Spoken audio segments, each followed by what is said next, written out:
Greetings all. Welcome to Cultural Studies in Focus. Today we have a group of brothers with us. And I say group, bad word, but nevertheless, we have the brothers here with us this morning. We focus on cultural studies. And we're talking about a very important topic today, African traditional religion in Jamaica. We have with us distinguished men, religious men, righteous men. To my left here is an Akan priest, our brother Dr. Kofi Barima. Dr. Barima is with us with ICS as a Fulbright scholar. He lectures at Jackson State University. Welcome, Brother Kofi. Yes, thank you. And then now across from me now is our distinguished ICS graduate, Dr. Kiert Henry. Dr. Kiert graduated with high honors in his PhD program and is currently the director of the African Caribbean Institute of Jamaica. So welcome, Kiert. And Kiert is also a practicing revivalist. So we are in good company today. And to my other right is a PhD student, the one and only Debon Banton. Yes, Debon Banton. Debon is also writing his PhD on the issue of traditional African religion. So welcome, brothers. Yes, This is thank our you. important reasoning session. I want to ask you just to give us your opening comments, right? First of all, why study traditional African religion? Isn't that something of the past? Well, I will tend to disagree, One of the things that I discover here in Jamaica is that many of our practices tie into Africa.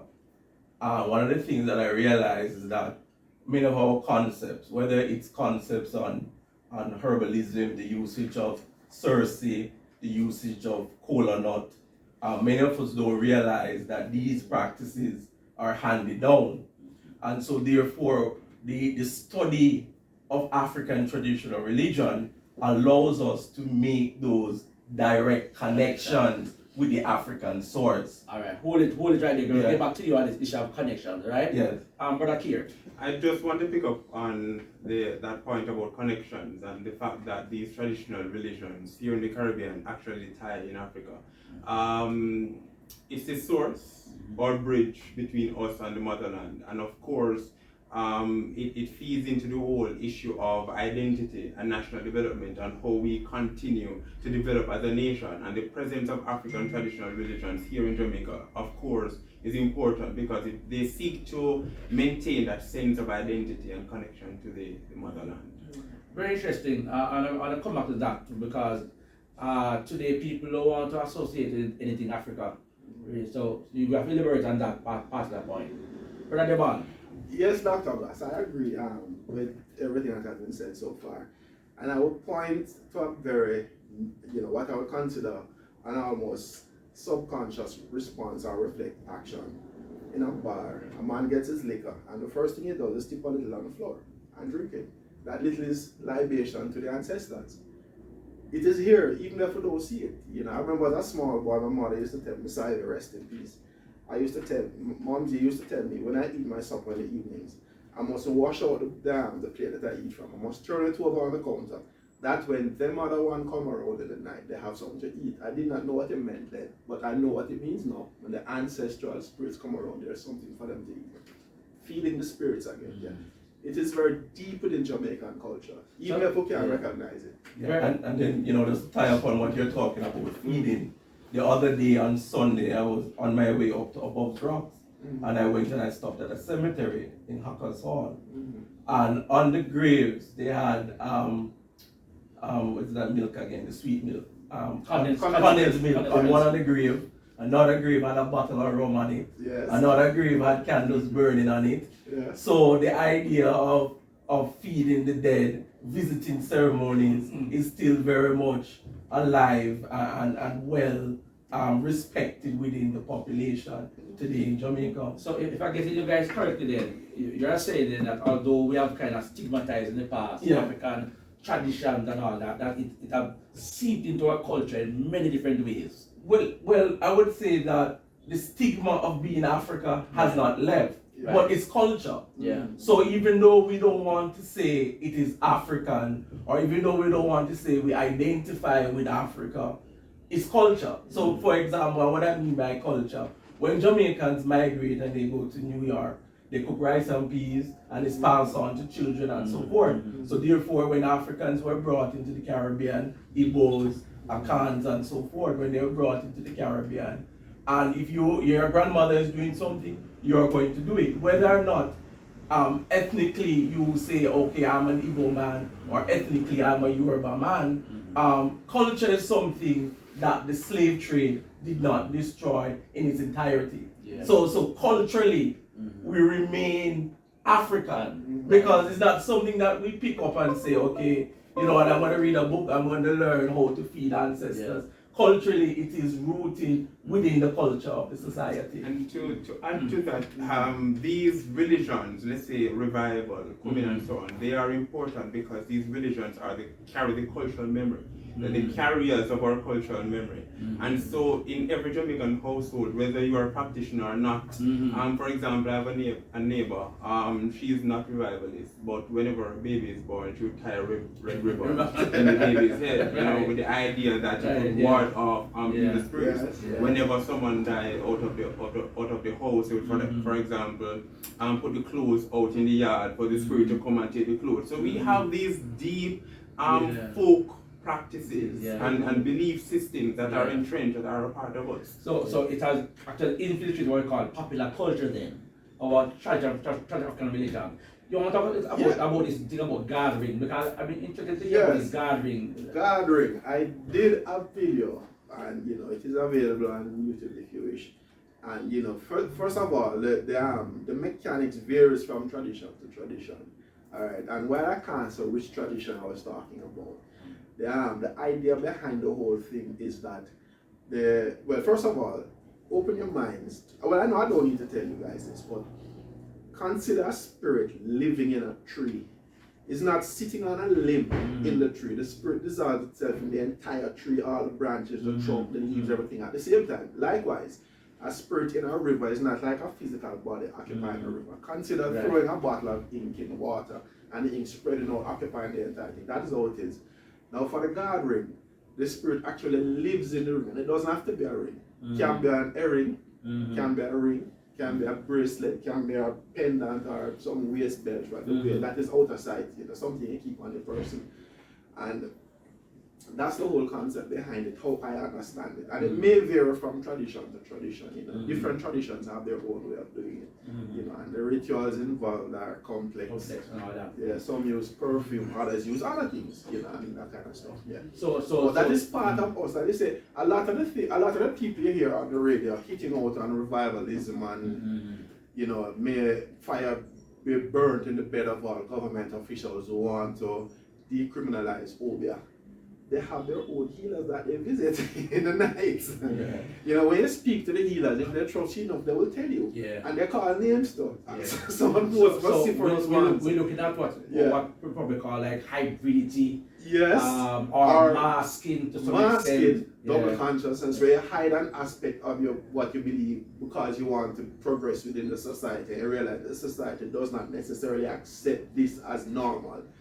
Culture is funny, it's not just religion. You have societal norms that are based on, you know, that actually impact on culture, your language, your food, etc., you know, how you speak, that kind of stuff, you know.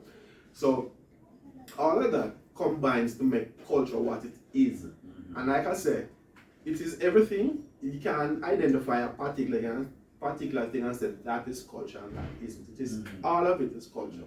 You know? I'm curious. You want to just explain to us now then, looking at revivalism, for example, then, would you agree that revivalism is a good expression of African traditional religion? And if so, to what extent? And why would we need to legitimize revivalism? That's a heavy question. It's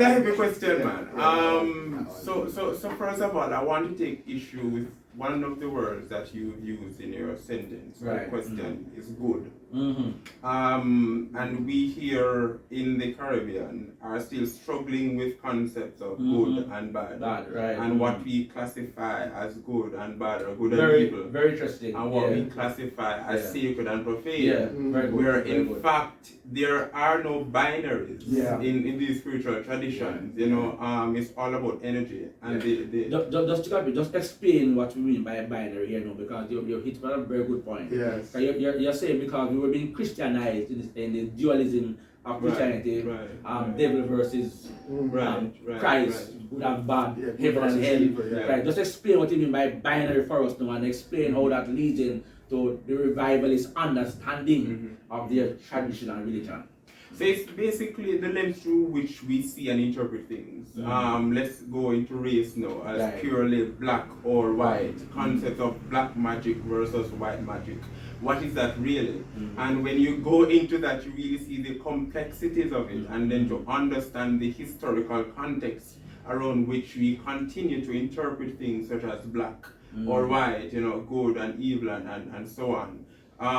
So revivalism is one of those complex religions that some scholars may argue that the reason why there is the presence of Christianity in revival is the whole fact that Africans had to mask their religious practices in order to survive. And even in post-independent Jamaica now, you will find there's another conversation where revival churches or bands would seek to incorporate elements of Christianity in order to, as a way or as a means to gain legitimacy within society, where we still look at things African as evil, as impure, as bad, and so on. So there is that ongoing conversation of the ways in which, and not even revival, Santeria in Cuba, they have double altars, for example, you know. In Haitian voodoo, there are also elements of Christianity, but to what extent are those elements genuinely being incorporated? And what is the rationale behind it? You know, what is the motive behind it? You know, one of the things that I think about when I think about the incorporation of other practices within African traditional religion is that the thing is that you have to bear in mind, you know, spiritualists, they focus on powers, right? And as you say, energies. So what happens is that when the rupture occurred and people were separated, people needed to recreate, and so therefore they pulled from context, right, within their new environment. So therefore, in reading the Bible, right, they could actually identify within the Bible spirits that they could call upon. Because one of the things is that in the transition that Africans made from Africa to the Caribbean is that we were separated from many of our shrines. And many of the shrines are rooted in a particular geographic setting. So therefore, when captives were separated, right, the access to those shrines were no longer there. So now the question becomes in the African mind, from a spiritualist point of view, is how can we manipulate the new context that we are in? So therefore, things like the rivers that exist in Jamaica, people connected with the spirits in those rivers. Right. If you're going to give us the Bible, and that is why when you look at a lot of the literature from the missionaries, they always say that the blacks are reading the Christian religion wrong, because people in the 18th century, in the 1800s, when you look at how persons on the plantations were looking at the Bible, they were praying to Moses.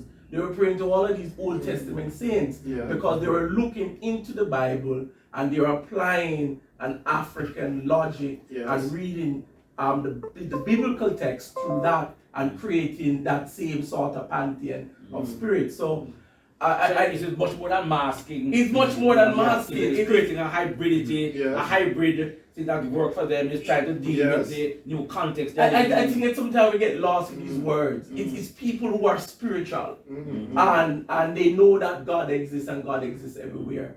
But they also understand that they're intermediaries. Mhm. The Bible is based upon intermediaries that connects people to God, whether it's Jesus Christ or angels. Within African traditional religion, when you go into Africa and so forth, all right, all of the deities, whether you're talking about the Akan, Abosuns, the Yoruba, Orishas, those are intermediaries. So I think it's much more deeper than that. I think it's people who went through a particular rupture and they lost access to things, so they recreating with what they have. So we have to give our people hope and credit there. It's of Africa. And Yeah. if I may, Yes. if I may, if you look at the very definition of spirituality, and if you understand spirituality, spirituality is a science, and it's all about experimentation, you know, and pulling from various spiritual practices in order to answer the questions that you have. And as we're talking about African traditional religions, we have to understand as well that these African religions or religious practices are inclusive. And I talk about a kind of revisionist philosophy that revival emerged with, where in the mainstream churches there was segregation, the blacks had to stay at the back, or sometimes not just invited. And revivalists emerged with that revisionist philosophies in terms of going against those colonial standards and starting to include all of these various elements. So that is why even today you have elements of Hindu practices. You have elements all nations. They yes, are right. all The nations, concept of all nations. Yeah. It's a very much profound concept in revivalism. So you're talking about something deep, really deep. It's Or spiritualism. people. Because even when you go into Ghana and you look at some of the shrines in Obeah land, they have incorporated Hindu deities, images of Hindu deities at those shrines, because we're dealing with spirits, and Africans as spiritualists, you're right, looking at things from a spiritual point of view. So it's not necessarily limited to one particular deity, but it's manipulating whatever force can provide whatever benefits, and recognizing that there are relationships. So if you have a spirit that's connected to thunder, it's wherever you can find that thunder element, you pull it in. All right. I'm enjoying this discussion probably more than you realize. This is one of the areas that I love the most. Now, in terms of I'm going to use your tradition as an example, where you have revivalists, and I don't call the names of their ages, so out of respect, I'm not going to call the name. But I was speaking to one of the participants with whom I interact, and she told me that at the end of certain ceremonies, not necessarily a ritual, a church service, and for argument's sake, within the revivalist church, there is a particular angel that passes through that they call, and he travels with a sword, and he comes to chase away all negative energies. All right. Now this is revivalism. Yes, this angel the name that they call is a biblical name, but then when you look at the role that the angel plays, they could just as well have been calling out to Ogun from Yoruba. They could have been calling out to Zarabanda from the Congo, or to Egbusu from the Ija. It's the energy, the spirit itself. Sometimes we get caught up in talking about spirit. Certain persons have some trepidation about talking about spirit. Spirit is energy, a non-corporeal entity. Exists without a physical body, without a material body. And it's energy. Some of them are reflected. John Obeah said that spirits can be divided in two very broad categories. Nature spirits and human spirits. Human spirits divided into further two. Long dead, these are people dead before we any of us even we don't know their names anymore. They're dead, died so long ago. And then you have the living dead. These are people that we know. That my mother, my father, grandfather, etc. Alright, but we can't finish this discussion without talking about the Obeah man. This idea of the Obeah man, because it's something that is in our literature, and that still has this very negative connotation to it. What is that? Who is the Obeah man? What is Obeah? And is it still relevant? God of the Obeah man. That's what my grandfather used to say. It depends on your interpretation of Obeah. I mean, everybody's I'm an Obeah man. They call me Obeah. I have no problem. I have no problem. It is still relevant today. But how have you come to understand Obeah and Obeah man? Well, I will take it from several perspectives.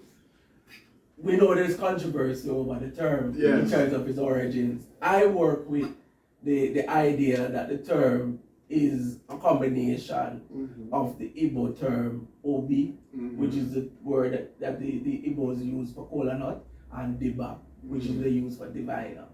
So the Obeah man, in the sense, I think what happened here in Jamaica, by the time you get to the late 18th centuries, right? By that time you had a preponderance of enslaved Africans who originated from the Baita Biafra area, right? That is where the influx of the majority of captives were coming from, coming within the island. I think something happened on the plantation where the term Obeah became the generic term that people were using for healers. Yeah, it's a generic. What happened is that when the 1760 rebellion occurred with Take, that is when the state heard about the term Obeah. This is my understanding. But in itself, Obeah was used by the state to describe any form of African practice, good, bad, or evil. Within the plantation, what I noticed in the records, after the state outlawed it, you had a lot of spiritualists that sought to distance themselves from being called an Obeah man. In the Boxing Day conspiracy of 1823, there was a Jamaica, there was a healer in the parish of St. George's, which is today Portland, which makes up the parish of Portland today. In the parish of St. George's, there was a healer called Guinea Jack. Guinea Jack. He uses a mirror. He uses a mirror to divine. He had wooden effigies. When he was captured and caught, he said that he's a doctor. He's not an Obeah man. He sought to draw a distinction because the state had already demonized what it means to be an Obeah man. And I think from that point onwards, we have come to this idea that Obeah is something bad, but really and truly, it's a healer, it's a herbalist.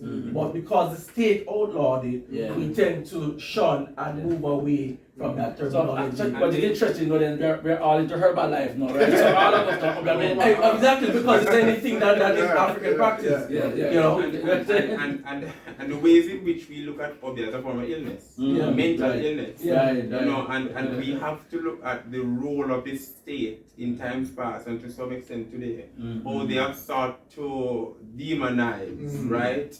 And sanction Obeah men in Jamaica, and how they have used madness as a tool to control these people. Look, Alexander Bedward is one.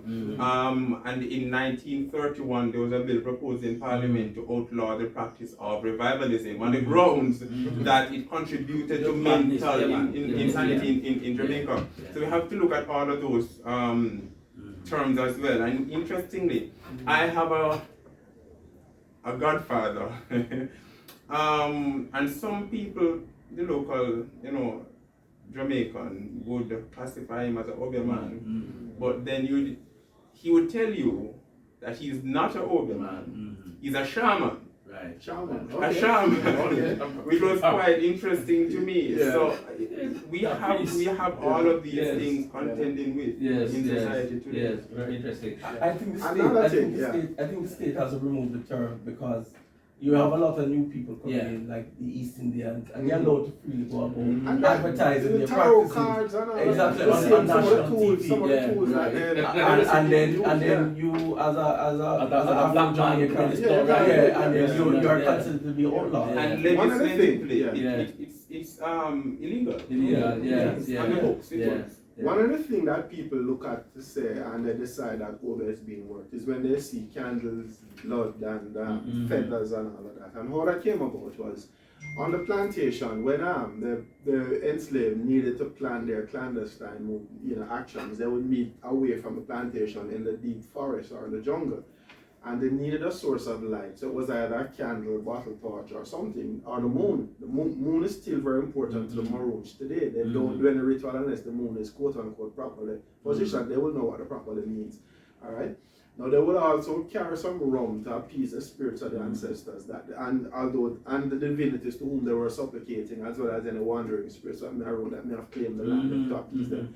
And they would also have a small animal to offer as blood sacrifice, you know. So whenever people say from then, whenever you say, you know, remnants of candle and blood and feathers and some people say grave dirt, but just dirt in a container, is Obeah. People were there working Obeah, and that is what has persisted until today. If they see me doing a ritual, no matter which tradition it is, it's Obeah. As long as there's candle, blood, and feather, it's Obeah. But the good news, we're all Obeah men today, you know. We're all herbalists. We're all Obeah men. So that's correct. Let me ask you a question about Pentecostalism. Do you think that Pentecostalism is a dignified way of traditional African religion? Well, the legitimate. There's a scholar, Walter Ollenweger. It depends on how you pronounce the W. If you pronounce it that W, it's Ollenweger. If it's a V, pronounce it like Ollenweger. He advises that Pentecostalism today contains very deeply embedded African elements of African retention. And he spoke to the whole business of trances and dreams. If you look at the original form of Christianity, which is Roman Catholicism and Protestantism, Anglican, Mennonite, whatever, you don't get glossolalia, speaking in tongues, talking in getting in spirit. The funny thing though is that whenever it happens in the Abrahamic environment, people speak about getting in spirit, and the spirit there is a Holy Spirit, that is good. But when it happens in say a voodoo temple or a revivalist church, there is a spirit possession, and that spirit is evil. Spirit. And we do say get in the spirit. Getting in spirit, But you know, so it's there. Even with that, there's a difference in how it is viewed. I remember I was talking to Nime Wariboko, who had been to Wariboko's brother, and he was telling me they're from Calabar region in Nigeria. He was telling me when he went to the States first, and he was passing this black church, and he heard what was happening, and people were talking in spirits and getting in spirit and speaking in tongues. He said it brought him right back to his village in the Calabar region because he's familiar with that. But those people there weren't calling out to Jesus Christ. They were calling out to Edbusu, which is the Ijah god of war, and they were calling out. They have a lot of water spirits, being water fairies, you know. So they were calling out to those divinities. When a farmer Ianifa from me that live in Jamaica, in Miami, when she got mounted by Orisha Eshu, she was doing the same thing, but she was not calling out to Jesus Christ. She was calling out to Orisha Eshu. She's an Eshu priest. So the divinities get mount their followers from time to time, but it is viewed differently in the pagan environment than in the Christian environment. I think what is happening is that with the Pentecostal church, you see it in Africa as well. What they do is that they absorb the culture. They would carry Kumina rhythms into the church. They would carry all forms of African practices into the church. But then they would strip it. And they would say this is now worshiping the Holy Ghost. But the biggest question I have, sanctified. The biggest thing I have, and it's something I also pose in Africa as well, is that if you're using rhythms that are used to call African deities and you're using them into the church, what spirit are you calling? So if you have a Kumina rhythm and you get into the spirit, are you sure that is the Holy Spirit and not a couple of these spirits? It's the Holy Spirit. It's a spirit. It's a spirit. It's a spirit that is holy. So this idea of what spirit it is, Spirit is spirit. So I think that Pentecostalism is moving into interesting territory because when you're using African rhythm and you're using that now to call upon Jesus Christ, I think something else is responding there that is not Christian. So what is very much African. Revivalism and Pentecostalism, I said, go back to the brother and sister. And the Pentecostals may not want to accept no, we're not but going to accept that. But it is a reality, and I've seen in theses and books making that sort of connection. And Diane Austin Bruce as well, she'll tell you that. Right.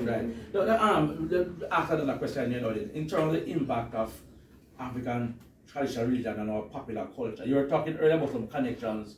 What about the dance and Then you have revivalist rhythm and communal rhythms for sale. Put that in dancehall music. Yes. And even some of the themes, Yeah. like And the funny thing is, they talk about Obeah and all these that are, the music. as the Okomfo said, these are rhythms that are used to communicate with African, African spirits. Now, when you have that in a song, playing in a dancehall, now remember, some of these spirits were spirits to whom human sacrifices were made in the distant past. But when they present themselves and there's nobody there to welcome them. yeah.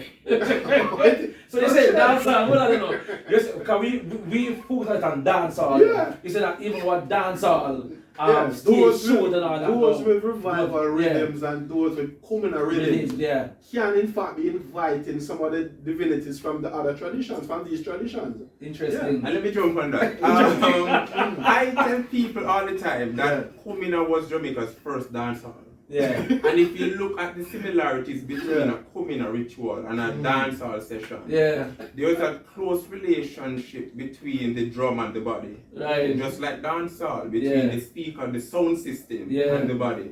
Yeah. There's a level of possession, if I may go as far, because Yeah. if you look at the relationship between bodies in dancehall spaces and the sort of relationship they have with the ground, you know, in a dancehall session, there's the element of consecration. You play gospel music, and some of these gospel music have communal rhythm and revival rhythm as well.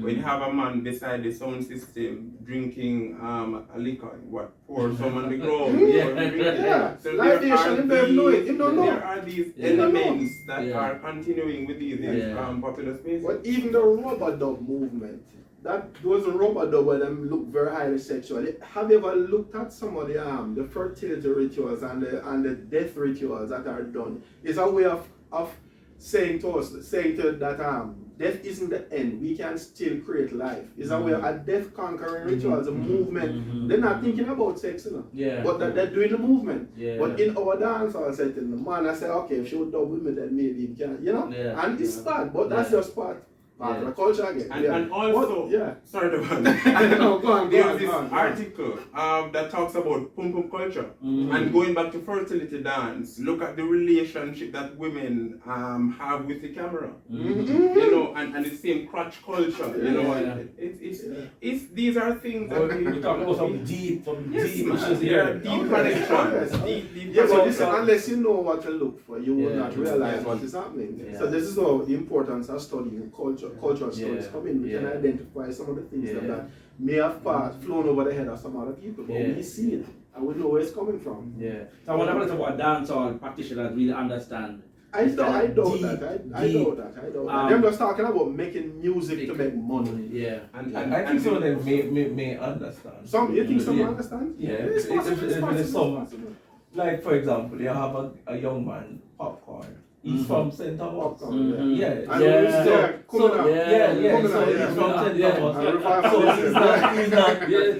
not blind to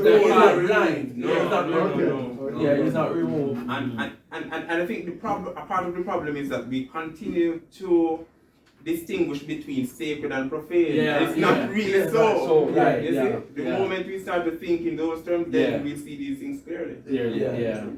Everything, the spirituality, because when you move into Africa, the spirituality is throughout life, it's everything that you do, you know. So you're saying to me then, gentlemen, there, that we need to give far more respect then to our traditional African religion. We need to find ways to have it legitimized as best as we can, you know, so that we can fully understand how the contribution it has made to our own culture and our own development. Yeah, but by far, especially removing the African phobia, the sense of being an African within the Caribbean, right? And not being this misplaced person, right? Having black skin and woolly and misplaced and displaced person. But you know, just being African, you know, just recognizing that you're African. And everything else will fall in line because the culture is there. If someone comes from Nigeria or Ghana to Jamaica today, they would visibly recognize that this society is more African than it is British. And so therefore, you know, it's something that is just women, everybody eyes, they could see it in the movement, you could see it within the whole, even the transportation system, minibus culture, and so forth, how people move. It's an African society in terms of rhythm and so forth. I remember I was in a pharmacy on Wellers Road, and I was wearing my coffee hat at the time, and this young lady came up to me and touched me and asked me, "Are you African?" So I said, "Well, I was born in Jamaica, but my ancestors she looked just like me, just like all of us." And I said, "My ancestors were brought here as enslaved, just like yours. So yes, I am African, although I was born here." And she said, "No, she's not African." So I said, "You're not African?" She said, "No." So I said, where are your ancestors from?" She said, "They're from the Caribbean." That's how I think in class all the time. So he said, this is why this kind of discussion is important to let people understand that, look, yes, they look the same, some of us look a little different, but all of our ancestors, most of our ancestors came from, were taken here as enslaved, some came as indentured in the post-emancipation period. And we all have to embrace the culture, the skin that we're in and the culture that we practice. Yeah. We're going to be coming to a close shortly. But so what are your final thoughts? And for you, Keir, as the youngest person here, what would be your message to young Jamaicans in terms of better understanding, appreciating this kind of ancestral heritage that we have had? What would be your final thoughts in that regard? Africa, in all its manifestations, are a part of our DNA. We can't escape that. Because one will tell you, "Oh, I don't like Kumina," but once you hear the drum, your body starts to respond. And just as how we in the diaspora are calling for reparations, there's a call for at least an appreciation for. We're not trying to indoctrinate you, but at least have an appreciation for these traditional practices, and then we can begin the process of healing, because healing is another part coming from the traumas of slavery and so on. So at least have an appreciation for and the willingness to learn. Very good, very good. For me, it's important to recognize, the source of where actual energy came from. Our ancestors were taken from Western and West Central Africa and were brought here against our will. Some persons in the post-emancipation period came willingly, but by and large, there's a lot of pain and blood that is on Jamaica, and we need to do some sort of appeasement to set the souls of our ancestors at ease. My grandfather grew up on Linton Park Estate in St. Anne, and I know that a lot of heartache is there. When you see the place look nice and green and the hills are quiet, but you can just imagine back in the 1700s, I mean, the kind of pain and trauma and tears that were cried because of what they were going through. We need to have some sort of reconciliation, appeasement, etc. And recognition, as Kate said, for the source from which our life came on and our culture. That's my take on it. I think that we do need to embrace it. I think a large part of our salvation as a people lies in actually reconnecting with these practices, right? Because one of the things that we find is that with the different rituals that it offers, it will provide us with the ability to compete, right? All the Chinese, the Indians that are here, they're all using rituals, right? And we wonder why they're getting the contract, why they're going through economically, because again, they're going back to their rituals.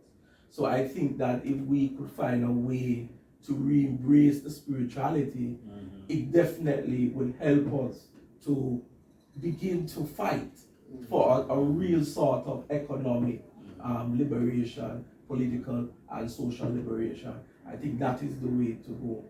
Right? Not just looking at it as religion, but looking at it as your culture, the entire fiber being of who you are, how you approach life. Yes. Well, this has been a very rich discussion, I must say. Very rich discussion. Sweet, so sweet. And I just want to close, with the idea, the idea that our identity is at stake. It's the idea of Africa versus Europe. Where we try to hide Africa and live in Europe, but then we bring in Africa through the back door to some extent. It's something that must go. And so very important for us then in this particular cultural studies focus that we remember that we are Africans and that we must appreciate our past as we move towards the live in the present and move towards the future. This has been Cultural Studies in Focus. Take care until next time. Walk good.